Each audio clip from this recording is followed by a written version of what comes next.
l'école et plus particulièrement dans votre classe.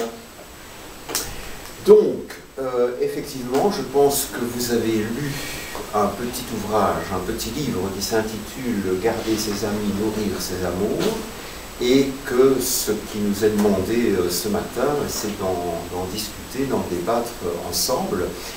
Donc, moi, ce que je vous propose, c'est que l'on s'en serve comme amorce. Voilà, donc à la lecture de ce livre, s'il vous est venu des questions, s'il y a des choses qui vous ont plus particulièrement intéressé ou interpellé ou questionné, eh bien je propose que l'on en parle, mais en même temps que ce ne soit pas limitatif. Donc voilà, c'est une amorce et à partir de là, on peut partir dans toutes les directions possibles, pour autant bien entendu que ça reste quand même dans mon domaine de compétences, donc dans le domaine psychologique.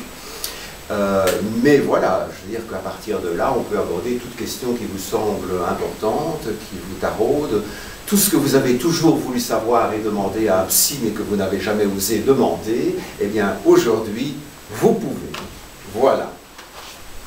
Alors, avant de vous céder le micro, peut-être simplement pour démarrer un petit historique très rapide de l'histoire finalement de ce livre. Hein. Pourquoi bon, ce livre que vous avez eu en main, qui vous a accompagné pendant quelques temps, quelques heures peut-être, comment est-il venu? Comment est-il venu au jour? En fait, il est venu au jour tout d'abord sous forme d'un petit syllabus que j'ai beaucoup utilisé avec différents publics, et notamment des publics professionnels, donc des gens de différents métiers, mais qui s'intéressent au relationnel. Et son titre initial à l'époque, c'était les quatre opérations de l'arithmétique relationnelle. Vous savez, en arithmétique, hein, il y a l'addition, la soustraction, etc. Il ne faut pas faire de dessin. Eh bien voilà, ce sont les 4 opérations de l'arithmétique relationnelle: donner, demander, refuser, recevoir. Alors, ce petit ouvrage très modeste, mais qui se présente en fait plutôt comme un mode d'emploi. Hein, vous avez pu constater vous-même en le lisant que foin de théorie, c'était de la pratique.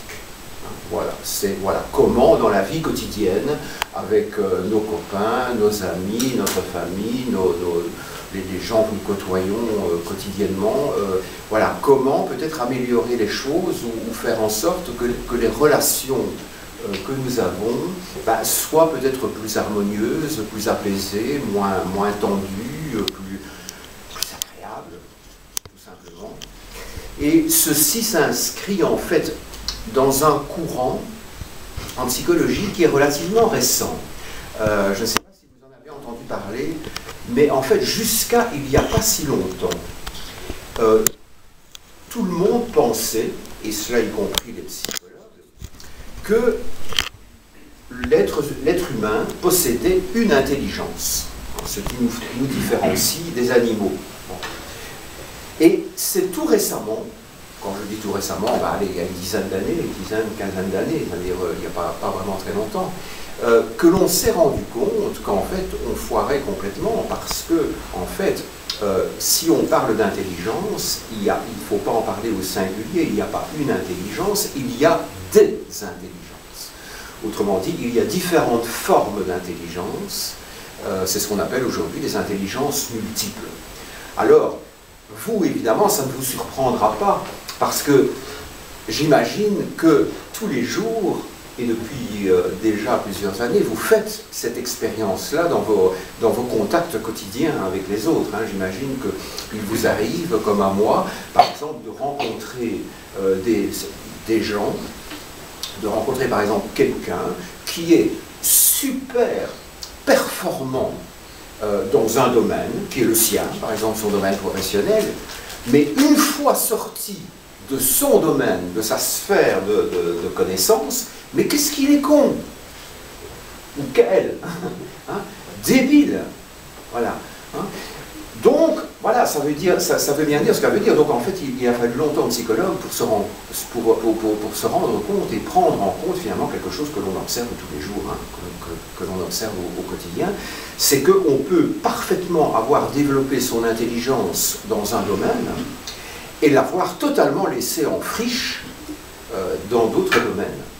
Et c'est à ce moment-là qu'on a commencé à s'intéresser à des formes d'intelligence auxquelles on ne s'intéressait pas avant. C'est-à-dire qu'avant, on s'intéressait... Bon, je ne sais pas si dans votre scolarité, par exemple, il vous est arrivé, si ça se fait encore aujourd'hui, de mon temps, ça se faisait, à certains moments de la scolarité, en 6e primaire, déjà même ça commençait, puis au milieu du secondaire, puis à la fin du secondaire, on passait des tests de quotient intellectuel. Hein, je ne sais pas si ça se fait encore, mais donc voilà, ça dénote bien que, bon voilà, l'intelligence, c'était les neurones, quoi, c'était le cognitif, donc c'était le cérébral, c'était l'intelligence en termes de compétences et de performances intellectuelles. Bon. On s'est rendu compte maintenant, et on sait aujourd'hui, qu'il y a d'autres formes d'intelligence, et il y a notamment ce qu'on appelle aujourd'hui l'intelligence émotionnelle, c'est-à-dire l'intelligence des émotions, ce qui veut bien dire d'ailleurs, entre parenthèses, que contrairement aussi à nos aïeux, hein, il n'y a pas d'un côté la raison et de l'autre côté le cœur, pourrait-on dire. Hein. La raison et le cœur, ça fonctionne ensemble. Et il y a une forme d'intelligence du cœur, voilà, de raison aussi du cœur. Donc on parle aujourd'hui d'intelligence émotionnelle, et si vous allez dans une librairie, si vous allez par exemple, peut-être pas chez Club, mais à Scientia, dans le passage du centre, dans les galeries du centre, ben, vous verrez des livres qui traitent de l'intelligence émotionnelle, l'intelligence des émotions. Alors, où nous situons-nous aujourd'hui dans l'échange que nous allons avoir? Ben, pas tout à fait dans l'intelligence émotionnelle, mais dans une autre forme, encore une troisième forme d'intelligence, qui est ce qu'on pourrait appeler l'intelligence relationnelle. Et encore une fois, hein, vous constatez tous les jours qu'il y a des gens autour de vous qui sont encore une fois très intelligents, qui sont même peut-être très savants, qui sont bardés de diplômes, mais sur le plan relationnel, purée, c'est l'horreur. C'est l'horreur. Ok? Voilà. Bon, donc voilà, c'est le terrain sur lequel nous allons échanger aujourd'hui. Alors bon, moi je suis donc à votre disposition pour parler de ce qui vous intéresse jusqu'au moment où, pendant tout le temps, vous me supportez, enfin pas plus tard que midi quand même, et avant que je vous gonfle totalement. Donc ce que je vous propose, eh bien, c'est de commencer, de démarrer sur vos questions. Donc, à la lecture de ce petit livre très modeste, quelles sont éventuellement les questions qui vous sont venues? Maintenant, ça peut être autre chose que des questions, ça peut être aussi des réactions. Est-ce que vous avez envie de réagir simplement, sans que ce soit nécessairement sous forme interrogative, de réagir à ce que vous avez lu, ou y a-t-il peut-être des points, ou peut-être une opération, plus particulièrement dans les quatre, qui a retenu votre attention et sur lequel vous souhaiteriez qu'on approfondisse un peu? Voilà. Oui? Dans une situation de refus, on pousse souvent la justification, mais en ayant lu votre livre, on nous dit que la justification n'a pas lieu d'être en fait. Oui, tout à fait. Ah oui, ça c'est très important. La question de la justification, en fait la différence entre justification et explication, hein, qui sont effectivement deux termes souvent confondus. Ok, on va en parler. Autre chose. Je vais prendre en vrac, en bloc, et puis voilà, on reviendra sur chaque... Enfin, je vais en tout cas en prendre trois, si vous voulez bien. C'est ma manière habituelle de procéder. J'aime bien prendre trois questions ou trois réactions. On démarre sur ces trois-là, et puis bon, ben, les autres suivent. Maintenant, s'il n'y en a pas de deuxième, on passe à la troisième. Hein.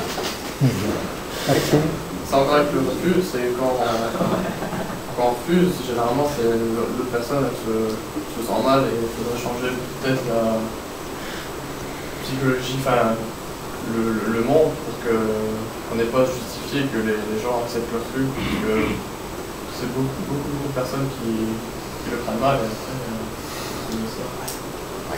Donc de nouveau, on cible là l'opération du refus. Refuser. Ok, oui, tout à fait.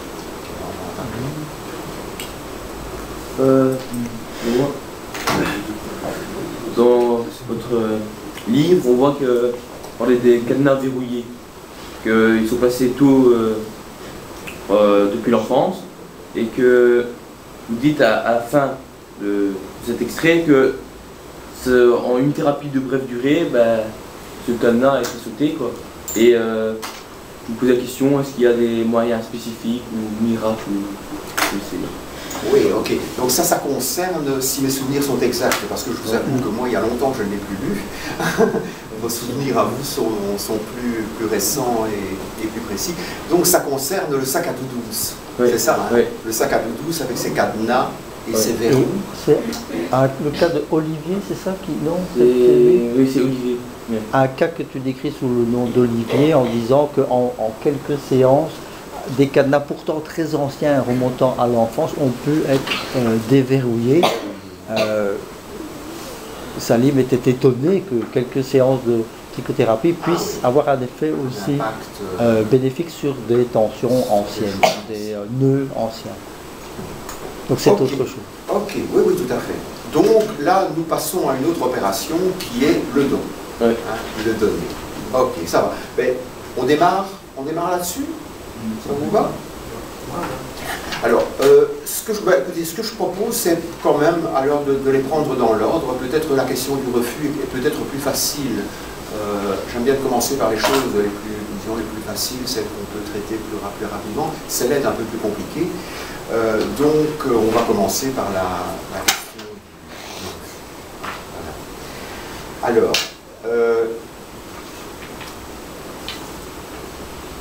donc, savoir refuser, c'est évidemment d'abord savoir dire non.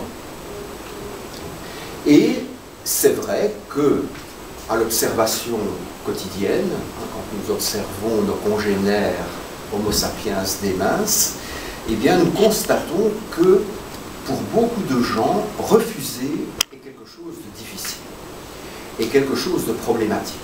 Pourquoi? Eh bien, pour la raison qui a été dite par votre collègue là-bas, ton prénom c'est Maxime. Par Maxime, qui est que effectivement beaucoup de gens vivent mal le refus. Pourquoi? Parce qu'ils l'entendent, ils le reçoivent quelque part comme une forme de rejet, hein, voire comme une forme de non-amour. Si tu refuses ce que je te demande, c'est que tu ne m'aimes pas, ou pas assez. Vous voyez notamment dans les familles. Hein. Dans les familles, ce sont des nœuds. Enfin bon, ça c'est un autre sujet.